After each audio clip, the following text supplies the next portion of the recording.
mengenal garis, bentuk, dan warna melalui menggambar flora. Nah, tujuan dari pembelajaran ini adalah agar kalian semua dapat mengenal garis, bentuk, dan warna, serta dapat menggambar flora dengan kreatif. Media yang kita akan gunakan adalah media digital berupa PowerPoint. Sebelum kita mulai, coba kita lihat lingkungan di sekitar kita. Apakah kalian pernah melihat bunga atau pohon? Nah, menurut kalian, apa sih yang membuat bunga itu terlihat indah? Apakah bentuknya, atau garisnya, atau warnanya? Nah, kita akan membahas hal ini. Oleh karena itu, mari kita simak. Pada pembelajaran hari ini, kita akan mempelajari cara menggambar flora dengan memperhatikan unsur seni rupa. Flora merupakan objek gambar yang berasal dari tumbuhan seperti bunga, daun, dan batang. Dalam menggambar flora, kita tidak hanya meniru bentuk aslinya, tetapi juga memperhatikan garis, bentuk, dan warna agar gambar terlihat menarik dan rapi. Agar pembelajaran lebih terarah, materi hari ini akan dibahas secara bertahap. Kita akan mulai dari memahami pengertian garis, kemudian mengenal bentuk dasar, memahami penggunaan warna, dan diakhiri dengan langkah-langkah menggambar flora. Yang pertama, ada pengertian garis. Garis adalah goresan yang memanjang dan menjadi unsur paling dasar dalam menggambar. Garis digunakan untuk membentuk objek, memberikan detail, dan memperjelas gambar. Jenis garis yang sering digunakan dalam menggambar flora antara lain garis lurus, garis lengkung, dan garis zigzag.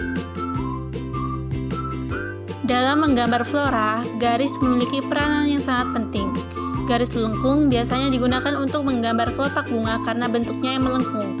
Garis lurus digunakan untuk menggambar batang agar terlihat kokoh. Sementara itu, garis zigzag dapat digunakan untuk memberikan kesan tekstur pada daun atau tepi daun. Selanjutnya ada pengertian bentuk. Bentuk adalah susunan garis yang saling bertemu sehingga membentuk bidang tertutup. Dalam menggambar, kita mengenal bentuk dasar seperti lingkaran, segitiga, dan persegi. Bentuk-bentuk dasar ini sangat membantu dalam membuat sketsa awal karena dapat mempermudah kita dalam menentukan proporsi gambar. Lalu ada bentuk pada flora.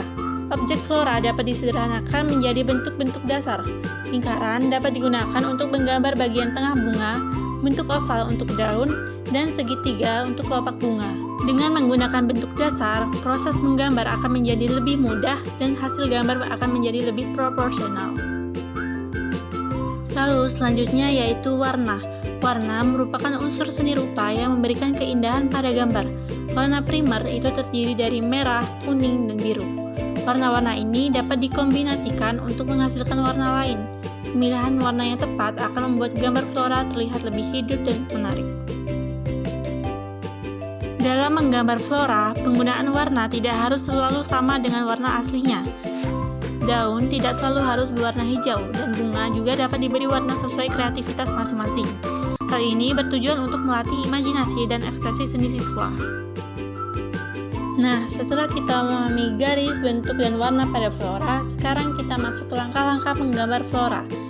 Supaya lebih jelas, di sini ada video praktik menggambar bunga, agar kita bisa melihat prosesnya secara langsung.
Jadi, dari pembelajaran pada hari ini dapat disimpulkan bahwa garis ini dapat membantu membuat gambar, bentuk itu dapat menyusun objek, serta warna itu dapat membuat gambar itu lebih indah dan ekspresif.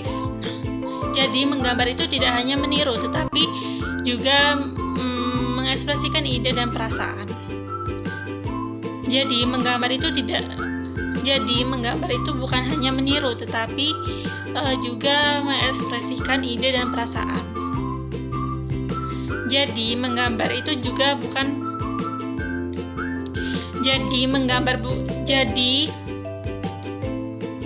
Jadi menggambar itu bukan hanya meniru, tetapi mengekspresikan ide dan perasaan.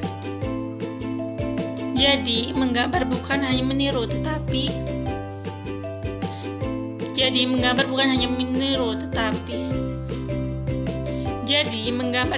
hanya meniru, tetapi juga mengekspresikan ide dan perasaan. Demikianlah pembacaan pada hari ini. Terima kasih telah menonton. Kurang lebihnya saya mohon maaf. Pada Allah saya mohon ampun.